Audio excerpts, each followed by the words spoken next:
আসসালামু আলাইকুম viewers, welcome back to my channel Salmin recipes and blogs. আমার চ্যানেলের আরও একটি নতুন রেসিপি দেখার জন্য সবাইকে ওয়েলকাম জানাচ্ছি।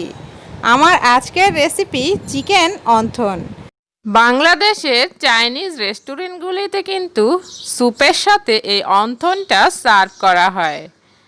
তো এই অনথন কিভাবে বাসায় খুব সহজে তৈরি করা যায় সেই রেসিপিটি আজকে আপনাদের সাথে শেয়ার করব।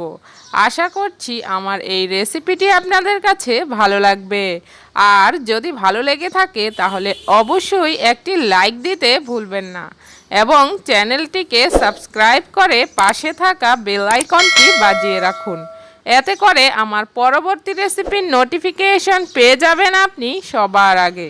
চলুন তাহলে দেখে নেই কীভাবে এই অনথন বানাতে হয়। এখানে আমি একটি বড় বাটি নিয়েছি আর দিয়ে দিচ্ছি 1 কাপ চিকেন কিমা। এখানে আমি মুরগির মাংসটাকে ব্লেন্ডারে ব্লেন্ড করে নিয়েছি। হাড় ছাড়া মাংস নিতে হবে। তো দেখুন এইভাবে স্মুথ একটা পেস্ট করে নিয়েছি। দিয়ে দিচ্ছি 2 টেবিল চামচ পরিমাণ গাজর কুচি, দিচ্ছি 2টি কাঁচামরিচ কুচি। এখন দিয়ে দিচ্ছি বড় একটি পেঁয়াজ কুচি, দিচ্ছি 1/4 চা চামচ আদা পাউডার, 1/4 চা চামচ রসুন পাউডার। এখন দিয়ে দিচ্ছি পরিমাণ মতো লবণ, লবণটা পরিমাণ মতো দিতে হবে। দিচ্ছি 1/4 চা চামচ কালো গোলমরিচ পাউডার। এখন দিয়ে দিচ্ছি 1 চা চামচ পরিমাণ সয়া সস, দিয়ে দিচ্ছি 1 টেবিল চামচ পরিমাণ রান্নার তেল। এখন সবগুলো উপকরণ খুব ভালোভাবে মিশিয়ে নিচ্ছি, খুব ভালোভাবে মিশিয়ে নিতে হবে। তো দেখুন এখানে আমার মেশানো হয়ে গেছে। এখন একটা মিক্সিং বলে আমি দিয়ে দিচ্ছি মেজারমেন্ট কাপ দিয়ে মেপে 1 কাপ ময়দা, দিচ্ছি 1/2 কাপ কর্নফ্লাওয়ার আর দিয়ে দিচ্ছি 1 চা চামচ পরিমাণ চিনি। এখন দিচ্ছি পরিমাণ মতো লবণ। এখন সবগুলো উপকরণ খুব ভালোভাবে মিশিয়ে নিচ্ছি, খুব ভালোভাবে মিশিয়ে নিতে হবে। যখন মিশানো হয়ে যাবে এখন দিয়ে দিচ্ছি একটি ডিম, ডিমটি রুম টেম্পারেচারের হতে হবে। এখন দিয়ে দিচ্ছি 1 টেবিল চামচ পরিমাণ রান্নার তেল। তারপর এই উপকরণগুলো আবারও আমি খুব ভালোভাবে মিশিয়ে নিচ্ছি। খুব ভালোভাবে যখন মেশানো হয়ে যাবে তখন নর্মাল টেম্পারেচারের পানি দিয়ে একটি ডো তৈরি করে নিতে হবে। তো পানিটা অল্প অল্প করে দিয়ে তারপর ডোটা তৈরি করে নিতে হবে।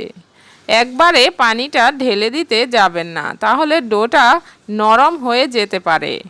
তো দেখুন একটি সুন্দর ডো তৈরি করে নিতে হবে। এখন এই ডোটাকে আমি রেস্টে রেখে দিব 10 মিনিটের জন্য। তো ঢাকনা দিয়ে ঢেকে আমি রেখে দিচ্ছি রেস্টে। 10 মিনিট পর ডোটা দেখুন সেট হয়ে গেছে। এখন এই ডোটাকে আমি একটি রুটি তৈরি করে নিব।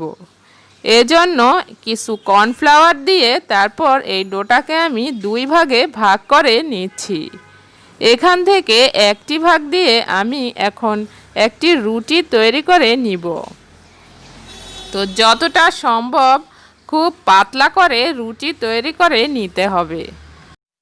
এখানে রুটিটা বেলার জন্য অবশ্যই আপনাকে কর্নফ্লাওয়ার দিয়ে তারপর রুটিটা বেলতে হবে।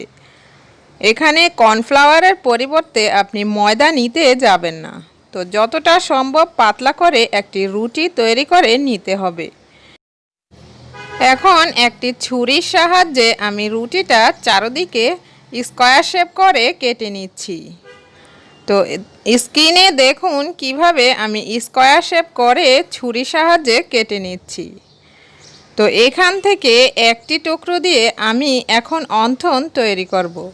তো আপনারা খেয়াল করে দেখুন একটি চামচের সাহায্যে অল্প পরিমাণে কিমা অংশ নিয়ে তারপর এই রুটিটাতে দেখুন এইভাবে ভাঁজ দিয়ে নিতে হবে। একটু খেয়াল করলেই দেখতে পারবেন যে কিভাবে খুব সহজেই অন্থন তৈরি করা সম্ভব। তারপর পেছন সাইডটা একটু ভালোভাবে চাপ দিয়ে লাগিয়ে দিতে হবে। তো আপনাদের সুবিধার জন্য আমি আরও একটি অন্থন তৈরি করে দেখাচ্ছি। এই ভাঁজটা কিন্তু খুবই সোজা, স্ক্রিনে দেখে বুঝে নিতে হবে যে কিভাবে বানাতে হয়। তো দেখুন এইভাবে এক এক করে আমার সবগুলো অন্থন তৈরি করা হয়ে গেছে। এখন আমি চলে যাচ্ছি চুলায়। চুলায় একটি কড়াইতে ডুবো তেল নিয়ে নিচ্ছি। তেলটা যখন হালকা গরম হয়ে আসবে তখন আমি অন্থনগুলো দিয়ে দিচ্ছি। আর চুলার আঁচটা অবশ্যই মিডিয়ামে রেখে তারপর ভাজতে হবে। চুলার আঁচটা যদি হাই রেখে ভাজেন তাহলে উপরটা পুড়ে যাবে আর ভিতরটা কিন্তু ভালোভাবে হবে না। তো দেখুন এইভাবে ব্রাউন করে ভেজে নেওয়া হয়ে গেলে তারপর আমি উঠিয়ে নিচ্ছি। এইভাবে এক এক করে আমি সবগুলো অন্থন ভেজে নিচ্ছি। আপনি চাইলে এই অন্থনগুলো সংরক্ষণ করতে পারেন, সেজন্য আপনাকে অন্থনগুলো একদম অল্প ভেজে তারপর রেখে দিতে হবে। ডিপ ফ্রিজে সংরক্ষণ করতে পারবেন। তো দেখুন কতটা সুন্দর হয়েছে। তো আজকের এই রেসিপিটি কেমন লাগলো তা আমাকে কমেন্ট বক্সে জানাতে ভুলবেন না।